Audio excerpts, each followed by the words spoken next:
It would be a betrayal of their sacrifice, I think, to ban a peaceful demonstration on the same day.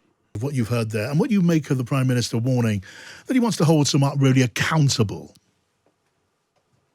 We seem to have blundered somehow into an entirely needless dispute here. Thankfully, the language of that press release is conciliatory, is accepting the fundamental role of the Met Police and of the police service nationally to actually enable people to exercise their freedoms to peacefully protest, even when what they're protesting about is unpopular. Yeah. Look, I mean, this did not need to happen. None of this dispute needed to happen. The organisers and the police service have worked together to make sure that the two events don't coincide either in time or geographically. There is no reason to believe that there's a problem here. And frankly, even if there were cause for the Commissioner to ask the Home Secretary to agree to a ban, that would probably exacerbate the situation rather than solve it. If hotheads want to go out and create a problem on Saturday, then merely telling them that causing a problem is banned isn't going to stop them. Yeah, I mean, you can call it a row, you can call it tension. Maybe it's certainly tension in the air, because no one in Downing Street or anywhere else is telling the Commissioner what he has to do, but the signals are being sent about the way in government the Prime Minister, to a greater extent the Home Secretary, are just unhappy about these marches and wish that they wouldn't happen. We can't know how that march is going to play out on Saturday, and the PM saying he's going to hold Mark Rowley accountable with the benefit of hindsight. It does add a bit to the pressure on the Commissioner. Of course it does, as does the Commissioner having been called to explain to the Prime Minister what the arrangements are. So publicly. That's entirely unnecessary.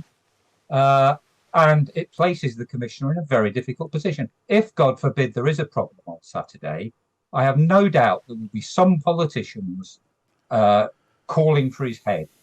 It will be a severe test of the integrity and the stature of our senior politicians, what happens then, because they've upped the ante to a point where it will become very difficult to climb down again. Yeah. I mean, Stephen, yesterday you as good as said, you came very close to saying that what we're seeing here is political grandstanding. Is that what you firmly believe? As I say, I think it's an entirely needless dispute here. I can only guess at what reason politicians have for creating this situation.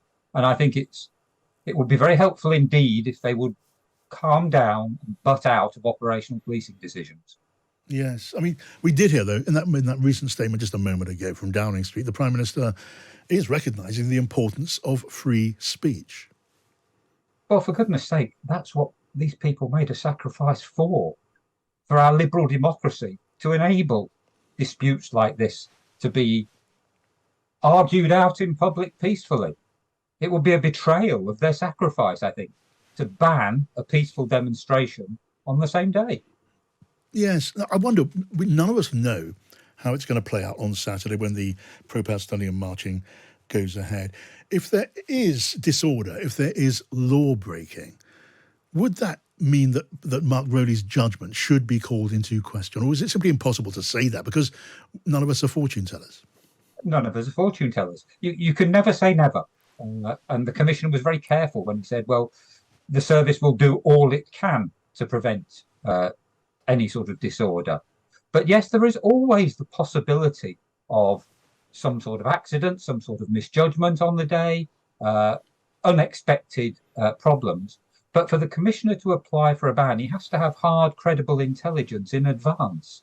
And even if a ban were to be granted, that would not mean that some people would not try to disrupt events. Yes. I mean, it has been suggested, you'll have seen, we've all seen, that there's a possibility that right-wing demonstrators could turn up to counter-demonstrate, some who are sometimes described as football hooligans. That could lead to trouble on the streets. Now, how, if you were there making these decisions, which you would have been back in your days in uniform, what sort of judgment would you take about that possibility? I would look at the intelligence that was available and I'd plan my strategy on the basis of that intelligence. That's what police commanders have to do. That's their job.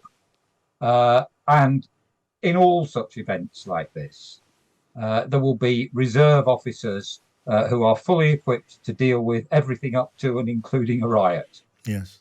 Where you put them, how many of them you have, they have to be based on intelligence.